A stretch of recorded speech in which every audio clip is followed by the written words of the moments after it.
Tu devais déjà être bizarre là. Hein.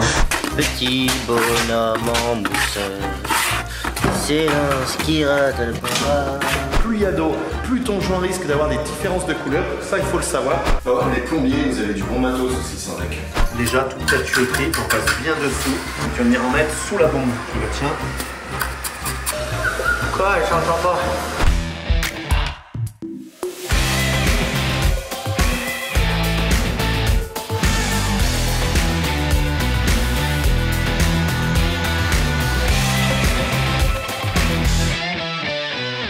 Bon, on se retrouve lundi avec Jojo et Alain. Qu'est-ce qu'on fait aujourd'hui? On a un cadeau. Ah, c'est quoi ça? Mon souffleur pour les feuilles, pour la piscine, parce que ça tombe et c'est chiant. Et alors je les balaye et ça retombe, donc c'est chiant. Donc maintenant je vais les souffler. Oui, le week-end on est feignant. Et alors, on n'a pas le droit? Tu pourras me souffler un peu sous les bras parce que j'ai chaud là. Non, là c'est essuyé là. Ah. C'est différent. Bon, allez, aujourd'hui. On est content. Il est content, Johan, regarde ça. Il tel un cadeau, on dirait que c'est le Papa Noël. Ça sort d'où ça? Ça sort de chez Restoul encore. C'est le short, c'est la suite. Ah, ça c'est un bon site. Commandé et 2 jours après tu l'as. Donc du coup, on retrouve aussi Alain, accompagné de son joli petit t-shirt sur le néné. Il est écrit quoi? E.T. Donc du coup, aujourd'hui, on bascule sur la finition. Regarde, pendant que Johan va terminer un petit peu la pose devant, moi je vais attaquer les étanchéités de salle de bain, que tu verras dans une prochaine vidéo. On attaque les joints aujourd'hui, tu vois. On avait quoi comme joint? On avait le joint fin VPI Premium couleur sable. Et sable, c'est quoi couleur sable? Et ben c'est une couleur qui va bien avec le travertin. Enfin le travertin là on est sur un carreau imitation de travertin. C'est un petit peu jaune mais regarde quand il commence à sécher. Je marche dessus alors. Tu vois? Il rattrape vraiment la couleur. Il va sécher, il va être couleur mais beige travertin. Il va être beige travertin. Tu vois il est bien plein, on est sur un carreau rectifié. Et regarde, il a vraiment une belle couleur. Donc quand il va sécher, il va devenir légèrement plus beige. Il sera vraiment la couleur du travertin.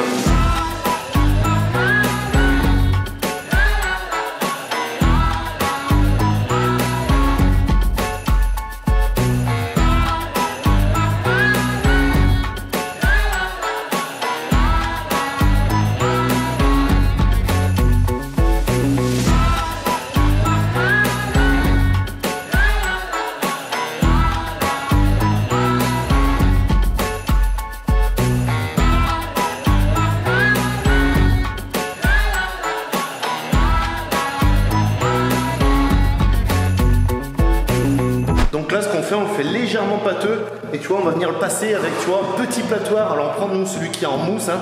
Tu as des platoirs époxy, tu as des platoirs différents types de dureté. Nous le platoir mousse il va bien pour venir mourir. Donc voilà, petit platoir, on passe d'abord comme ça un petit peu pâteux, je te montre comment on fait le produit. On laisse sécher légèrement tu vois quand il commence à blanchir et ensuite on va venir avec un kit à joint faire une première passe d'émulsionnage. On se le relaisse sécher un petit peu et ensuite on vient faire un rinçage de finition. Je te montre tout ça. Sinon, il y a une vidéo sur YouTube sur ma chaîne où on t'explique comment faire des joints, mais des joints de carrelage magnifiques.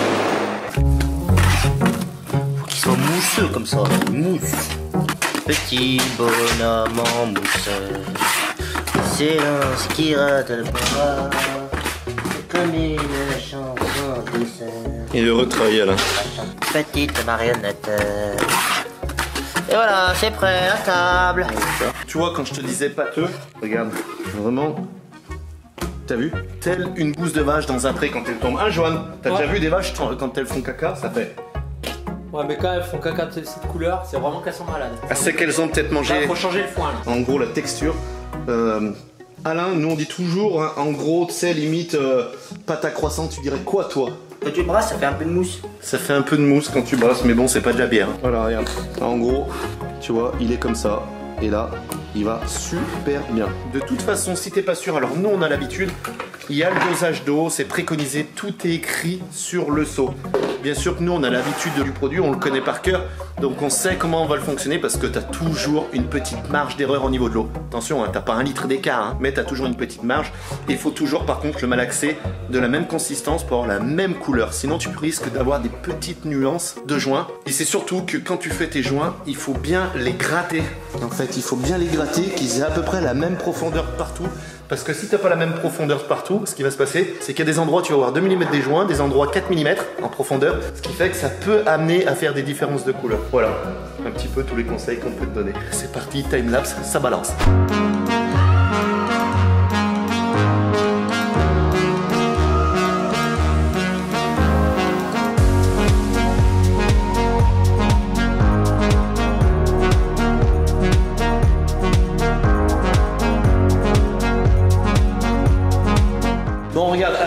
à rincer. Donc il a changé son bac, il a pris de l'eau propre, une éponge propre, un bonhomme propre. Et tu rinces doucement. Donc tu vois, tout doucement pour enlever toutes les traces. Et on voit la différence. Lui faire un joint nickel, tu vois.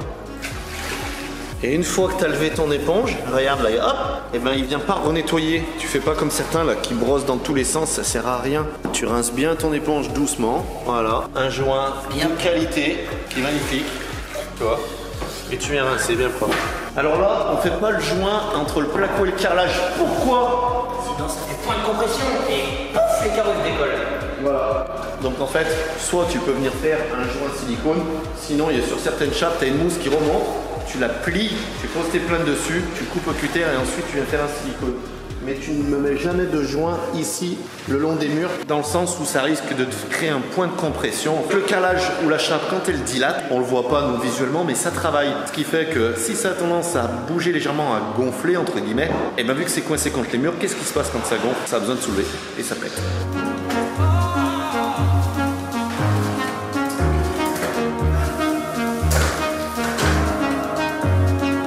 Alors regarde, tu vois, quand il a commencé à blanchir comme ça, tu vois, tout petit peu, tu vois, ça part, hein, et il est légèrement dur. C'est là que tu vas venir l'émulsionner. Donc tu prends ton kit à joint, hop, tu viens bien l'essorer, hein, ça sert à rien qu'elle pisse l'eau ton éponge, parce que plus il y a d'eau, plus ton joint risque d'avoir des différences de couleur. Ça, il faut le savoir. Tout simplement, une éponge, tu vois, humide, et là, magie. Regarde, tu vas venir le brosser en diagonale sans trop appuyer. Là, en gros, tu vas lui donner sa forme au joint. Tu lui donnes sa forme en gros, tu vois, histoire d'enlever, tu vois, les petites taches dessus. Là, tu l'as dégrossi, tu lui donnes une forme et tu vas laisser sécher un petit peu. Ça sert à rien après de venir rincer et de venir renettoyer parce que du fait qu'il est humide, eh ben, tu vas le recreuser un petit peu. Alors que là, il est plus taché, c'est terminé, il est propre, il est nickel. Tu l'émulsionnes de partout et de toute façon, du moment où tu finis d'émulsionner ta pièce, ça a commencé à tirer, tu peux rincer ton eau et là, tu vas venir passer tout doucement. Mais ça, maintenant, c'est Alain qui va te le montrer.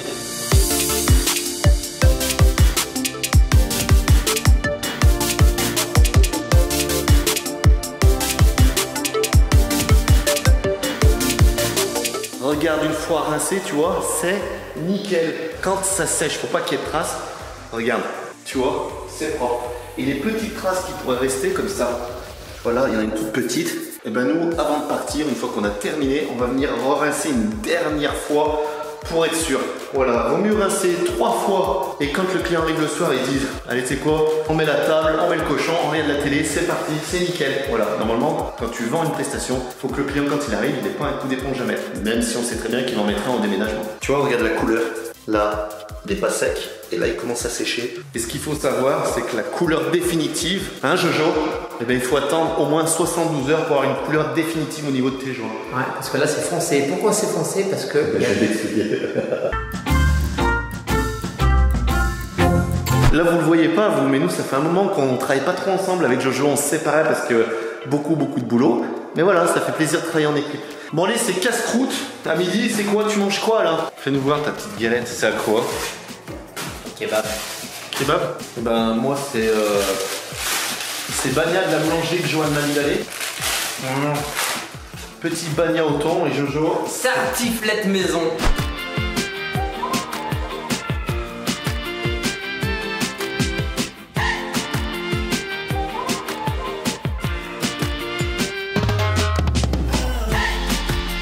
On a fait tout le sol de cette maison, mais là, on passe sur les salles de bain. Donc, qu'est-ce qu'on fait en priorité? Alain, il a fait la première passe d'Aquamaster, tu vois, qui a été diluée, en fait, tout simplement pour que ça puisse pénétrer. Et moi, je vais faire la deuxième passe. Tu vois, c'est celui-là, tu le connais, il y a des vidéos sur YouTube que j'avais fait. C'est un Spexel, tu peux le mettre dans les piscines. Si t'as pas vu la série piscine, je t'invite à aller la regarder.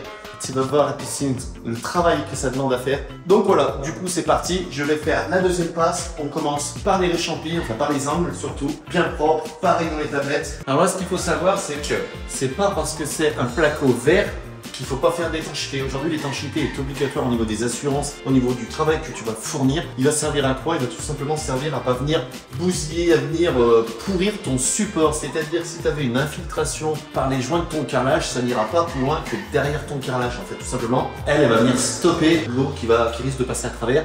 Et si tu avais des travaux à faire, tu vas pas tout casser ton placo, tu redémonteras ton carrelage où tu viendras changer ton carreau, il n'y aura pas de souci là-dessus. Il faut savoir qu'un placo vert, ce n'est pas un placo étanche. C'est un placo hydrofuge, c'est-à-dire qu'il accepte un peu plus la tolérance à l'eau, il pourrira moins vite, mais tu es obligé de le recouvrir d'une étanchéité ou d'un spec au mur, système de protection à l'eau sous carrelage, et le sel, c'est un système d'étanchéité liquide. Voilà, il faut savoir ça, c'est une obligation. Si ton cureur te dit, il n'y a pas besoin, avant n'en faisait pas, c'est une obligation, sinon il n'est pas assuré.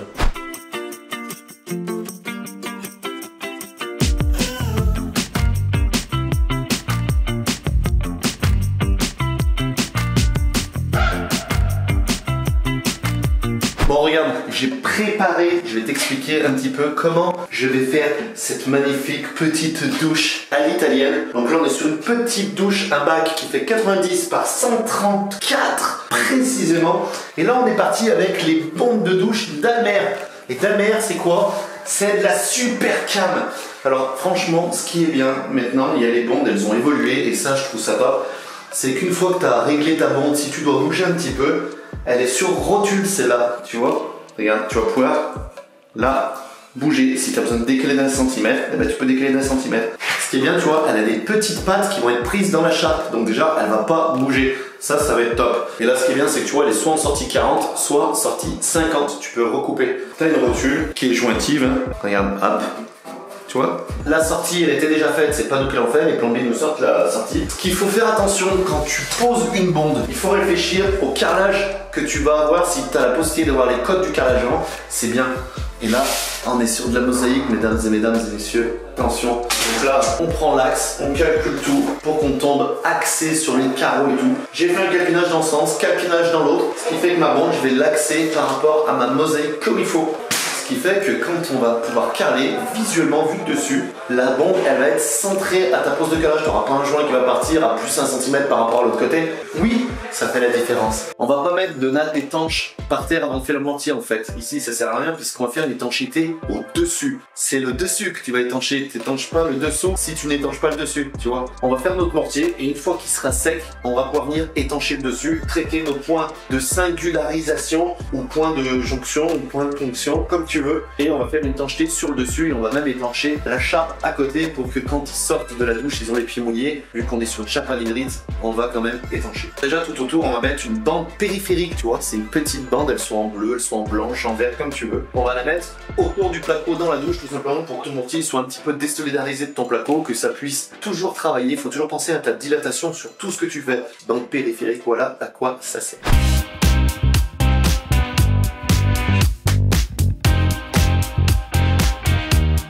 Donc là tu vois la bande elle est mise, c'est propre, c'est nickel.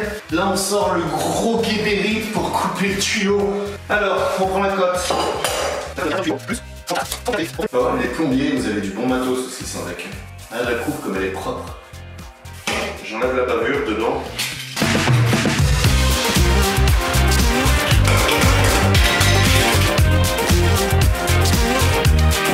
Je suis à 45, l'important c'est 45 de ce mur, je suis la platine du plombier pour être axé et il est à 45. Bon bah voilà, il n'y a plus qu'à coller.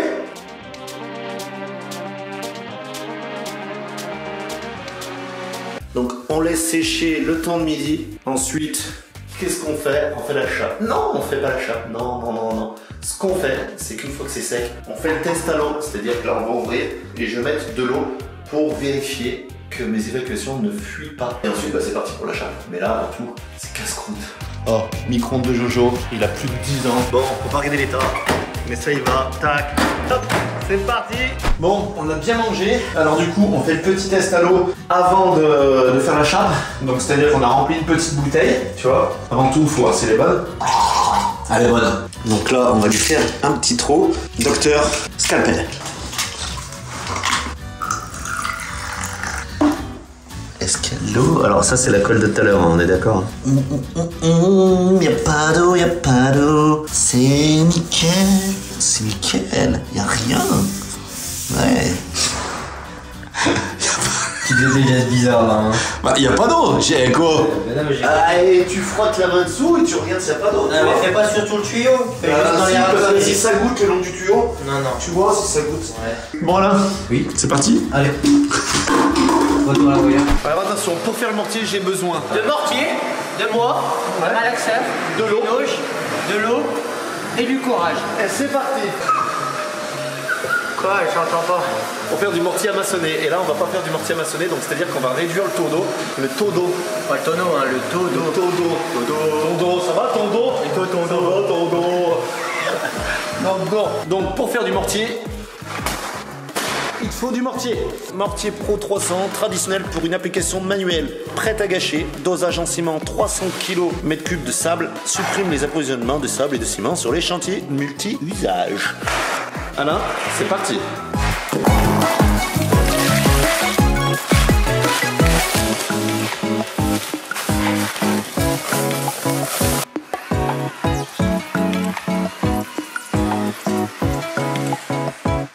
Alors là, est-ce qu'il est bon? Il est trop mouillé. Pour moi, c'est trop mouillé. C'est de la merde. C'est de la merde. En étant plus sérieux. Là, tu vois, regarde, quand je le serre, regarde, tu vois, il est mouillé, tu vois mes mains et mes doigts, c'est tout mouillé. Alors il se tient ok, mais il est trop mouillé pour venir talocher un mortier de bouche. Regarde, j'en ai partout aussi, tu vois, voilà. Le mortier, alors là, on va pouvoir le mettre en première couche dessus, c'est pas trop grave. Ah oui, le petit truc qu'il faut faire attention, c'est que tu regardes que ta bande, elle soit bien de niveau, tu vois. Là, tu poses, c'est de niveau. Et là, tu la poses dans le sens, c'est de niveau. Petite précision, dessous, tu vois, je l'ai mis avec la pente et tout, j'ai calé avec du carrelage. Donc c'est de la céramique, c'est incompressible, c'est du chien, c'est dur. Tu ne cales pas ça avec un bout de bois, ni avec de la brique. Au pire, soit tu te fais une lichette de mortier, si tu as des chutes de carreaux, de carrelage vraiment toutes petites pour mettre dessous. Vu que ça va être pris sur 10 cm, enfin 12 cm de mortier, il n'y a pas de souci. Voilà, mais ne mets pas de bois surtout sur ta bande parce que le bois il va pourrir et après ça risque de s'affaisser ou de créer une fissuration, ça risque de pourrir et tout. Après ça va percer, ça va fuir, ça ira dans la salle à manger, dans la chambre, ça va... Alors tu vois, vu qu'il est trop mouillé, la première gâchée, ce que tu fais, tu vas pouvoir t'en servir. Tu vois, au départ, vu qu'on a beaucoup d'épaisseur, tu vas pouvoir venir caler déjà toute ta tuyauterie, qu'on passe bien dessous. Et tu vas venir en mettre sous la bombe. Tu le tiens, tu bourres bien sous la bombe, tu vois. Et avant, tu vois, j'ai retracé le centre comme il faut. Donc elle fait 26, tu vois. Là, je dois être à 45 du mur. Oh, je suis pas à 45. Donc qu'est-ce qui se passe? Regarde, grâce à la rotule, voilà, tu reprends ton niveau, tu revérifies, c'est le niveau. Là, je suis pas mal. Tu vois pourquoi je trouve c'est intéressant vraiment sur rotule comme ça, dirigeable, c'est vraiment même à 2 cm près, tu peux te réaxer au moment où tu es en train de faire ton mortier. Et ça, c'est bien ça.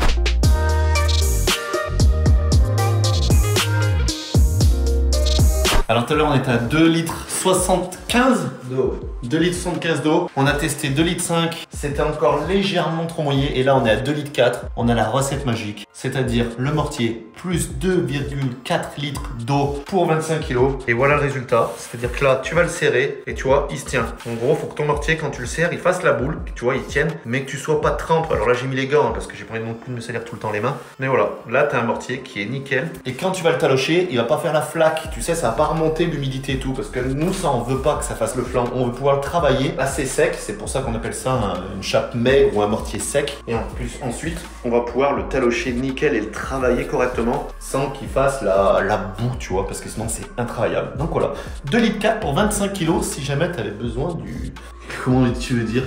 Des ingrédients magiques. Des ingrédients magiques. Alors tu vois, moi ce que je fais le tour de niveau. Alors pas la bande bleue, hein, le mortier, moi je l'ai étalé. Je prends mes niveaux, tu vois, et je fais un petit chemin de niveau. Et je fais ça tout le tour, ça me donne ma mise déjà. Et ensuite je vais pouvoir venir travailler ma forme de pente jusqu'à la bande. Ensuite ce que je peux faire, c'est qu'avec mon niveau, je descends comme ça.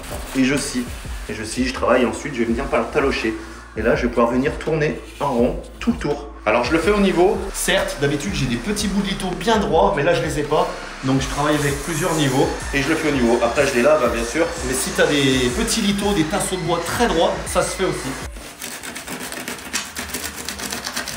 Et là tu vois, une fois que tu as fait ta forme, tu vas venir, tu vas prendre cette taloche, plastique ou bois, et tu vas venir serrer ton mortier, tout simplement. Tu vois, regarde. Tu vas venir serrer. Là, c'est ce que je te disais tout à l'heure, quand il est trop mouillé, il a tendance à baver. C'est pas trop grave, mais voilà. Tu vois. Alors là, je vais pas chercher une finition lisse dans le sens où après on va faire une natte d'étanchéité qui sera collée à la colle à carrelage. Donc vu qu'il y a une petite mise de colle, ça va me boucher vraiment les petits trous. Là, ce qu'on veut, c'est vraiment serrer le support, le fermer bien propre pour qu'il soit bien taloché et ensuite tu vas pouvoir peigner ta colle. Voilà. Pourquoi? On vient serrer, on appelle ça serrer au niveau de la taloche, on est taloché. Du talochage. Qu'est-ce que t'en penses? Ça t'apprend là, n'empêche? Oui, c'est intéressant. C'est bien? Les conneries du chef.